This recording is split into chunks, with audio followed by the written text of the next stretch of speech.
this is our product tour. So we do this usually a couple times a year to get people familiar with other elements of KickUp that you may not already be taking advantage of.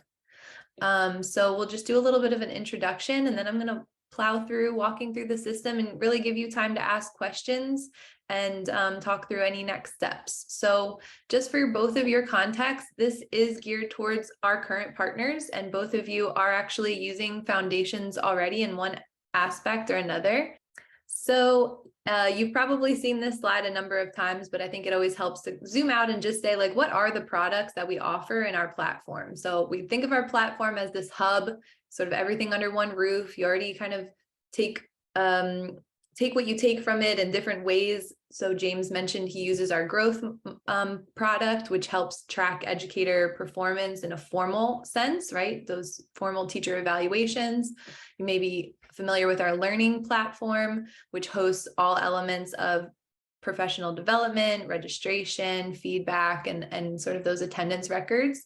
But we're here today to talk about Foundations, which is where we're capturing those formative pieces of data that help us make sense of the supports, the inputs that we're providing our teachers, and maybe a little bit of informal understanding of how are they putting those supports into place in the classroom. And that's what we'll really look at today. So when we think of Foundations, we think of logging support activities via coaching, and that's what both of you are already working with. There is the capacity to actually facilitate a cycle of coaching support if you have anything a bit more robust than just one-off engagement.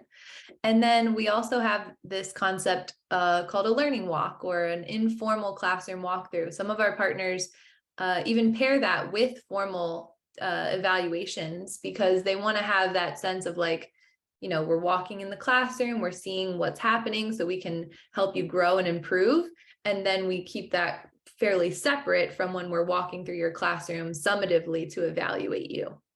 So yeah, we can explore both of those today and show you how that funnels into some data analytics dashboards, and answer whatever questions are coming up for you. So essentially, I'm just gonna jump into the platform. Well, let me jump over to KickUp, and just gonna dive into a little bit of a demonstration. Some of this you may be saying, like, oh yes, I'm quite familiar. Others things you may be less familiar with, but always good to kind of show any new tips and tricks that are coming out as well. So I'm here in the perspective of an administrator who sort of has access to all of our products, our learning, evaluations, coaching, and walks.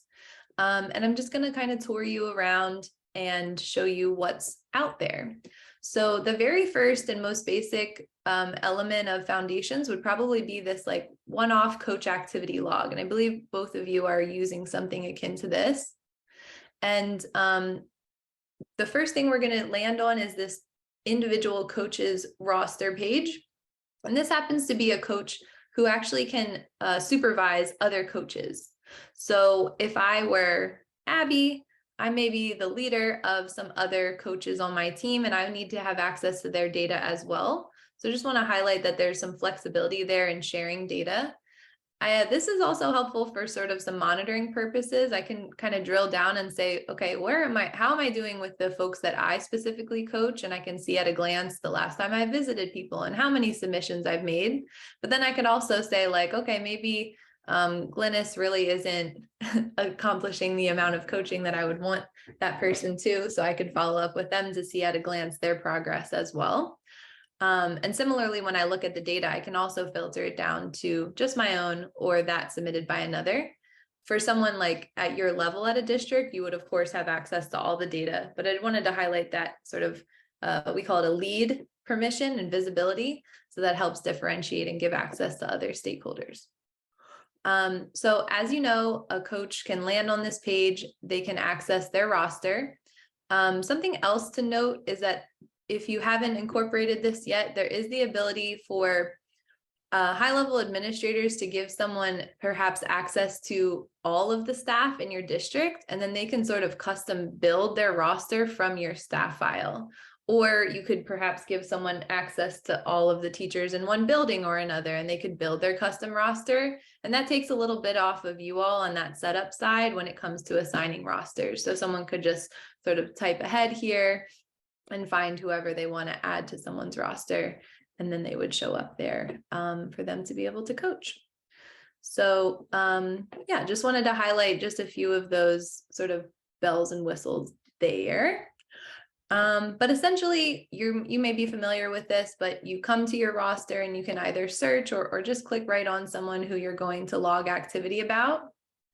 And then you're taken to that form that you have configured. A couple things I'll mention is that this form is mobile compatible. So if your staff aren't already, you can let them know that they can fill out these forms on their phone, tablet, or any device.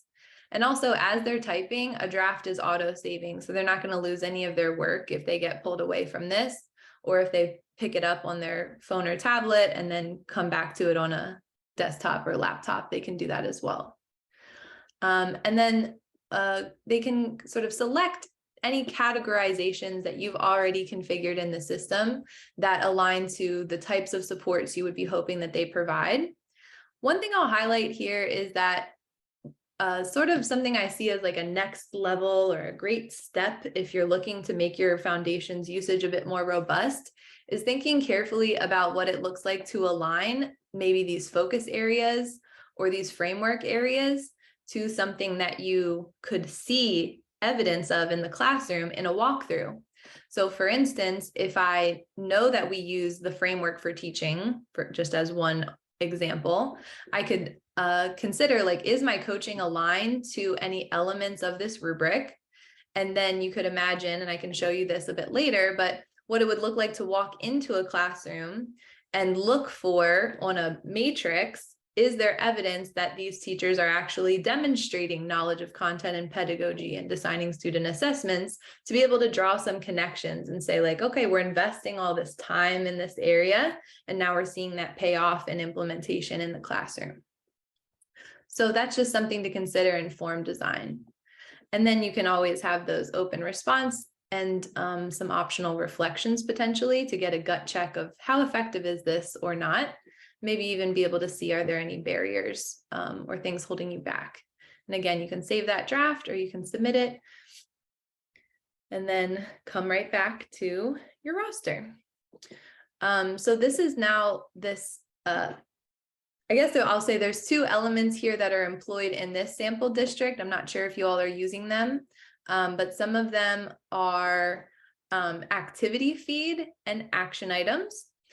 This activity feed now creates sort of like a reverse sort of time order of all of the actions that have been submitted about this teacher. And if your teachers log into KickUp, they could potentially have access to this and interact with this activity feed. So, you know, the Dolly, who I submitted this log about, would be able to see all of the logs that I've submitted about her. And we could actually interface in the system and speak back and forth to one another, or potentially even comment if you have that culture of feedback and that conversational element there.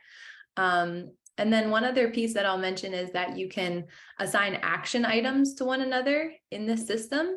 So you're kind of taking things away from sticky notes and instead putting them in KickUp and saying, like, okay, after I coached you, I want you to watch this video and here's the link.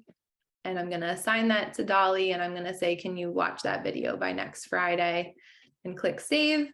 And now this will sort of prompt some more interaction in the system. If your teachers are, like I said, if they're accustomed to logging in or not, you know, maybe you can sort of bring the coaching conversation into the platform a bit more. Okay. Can I interrupt for just a second? Do those pieces automatically send them an update? Like, do they get an email or some kind of notification?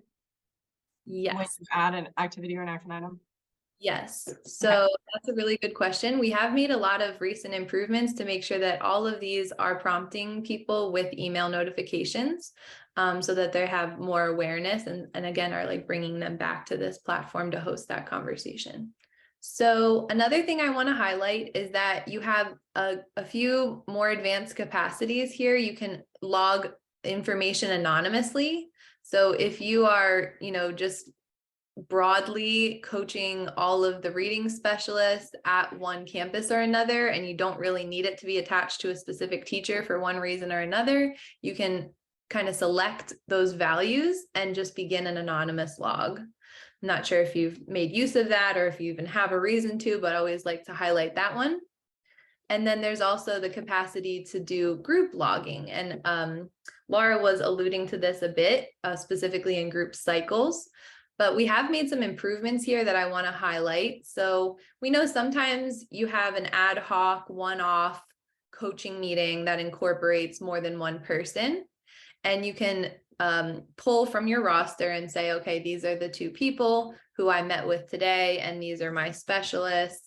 And I'm going to log this activity about both of them, all the hours, everything I log is going to be captured about them specifically. And I can click start and I'll be taken right to that form.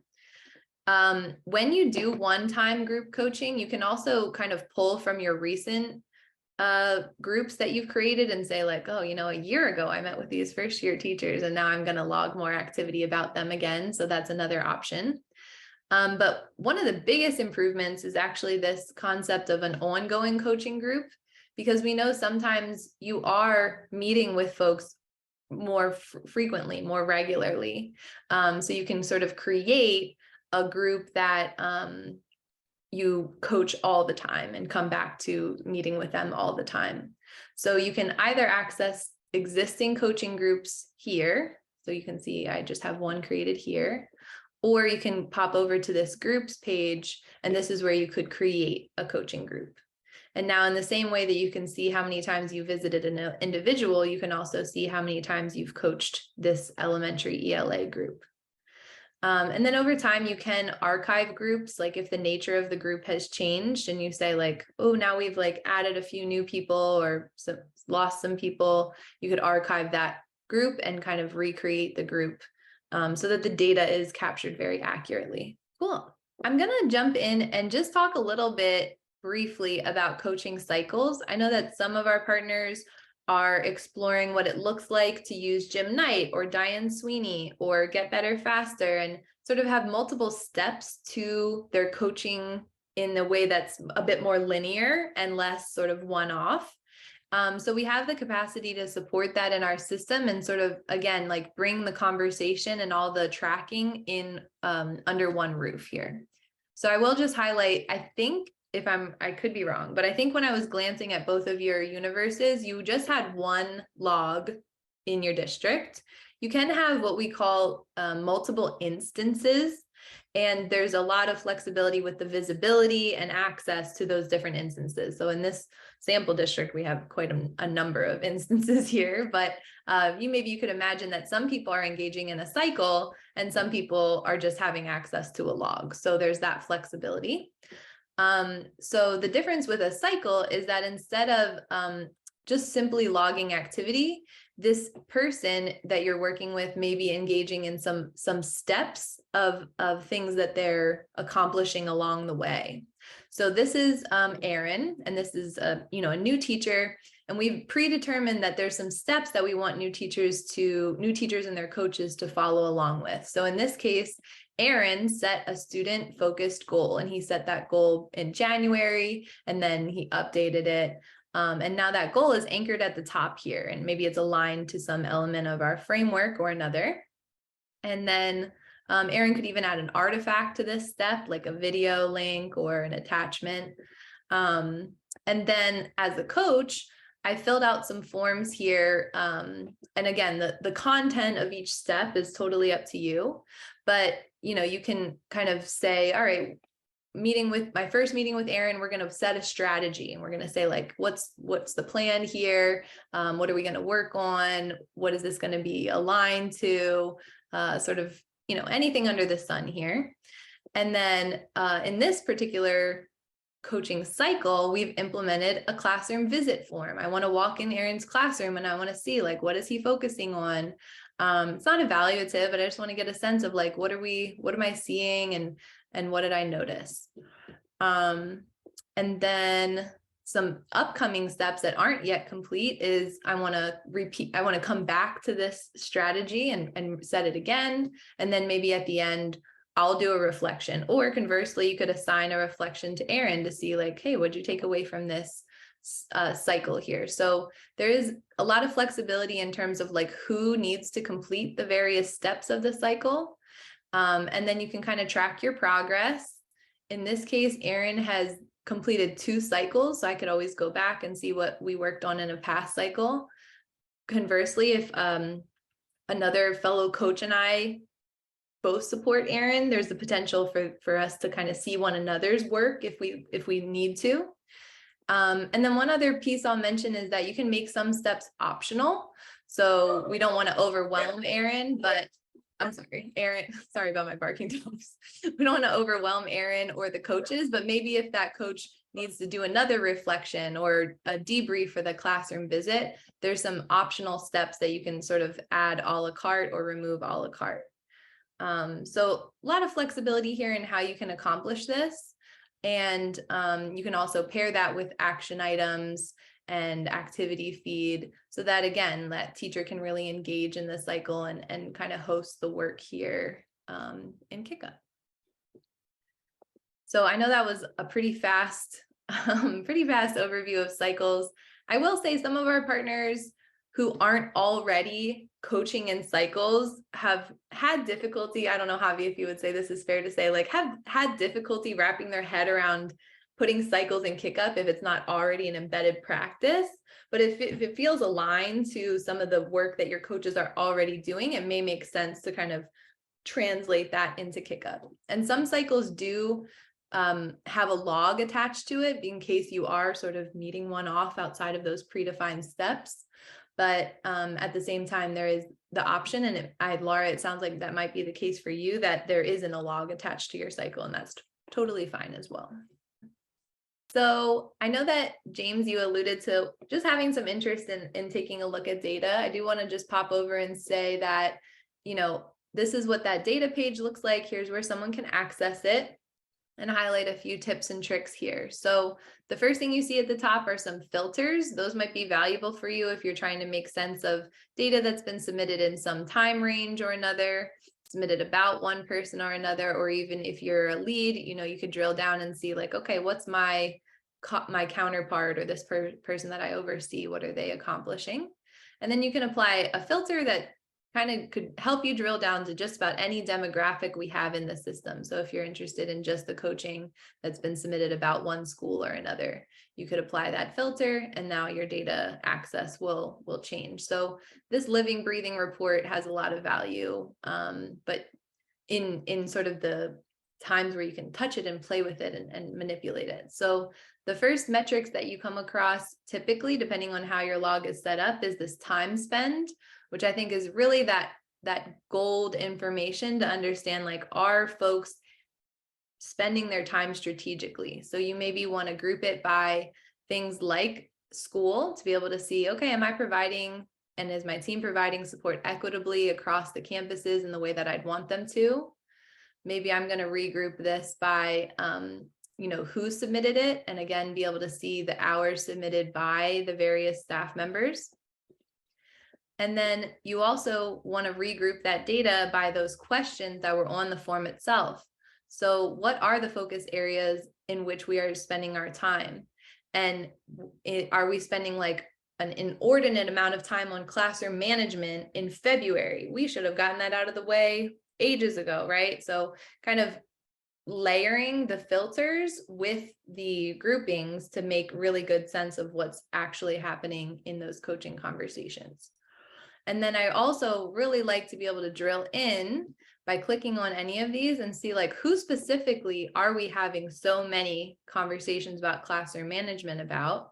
And then you could even drill in further, like, okay, I'm seeing this meeting that took place in December. What actually were they talking through? Again, this is another place you can grab someone's profile. You can print this out, or just take a deeper look at what exactly was the nature of this, this coaching conversation.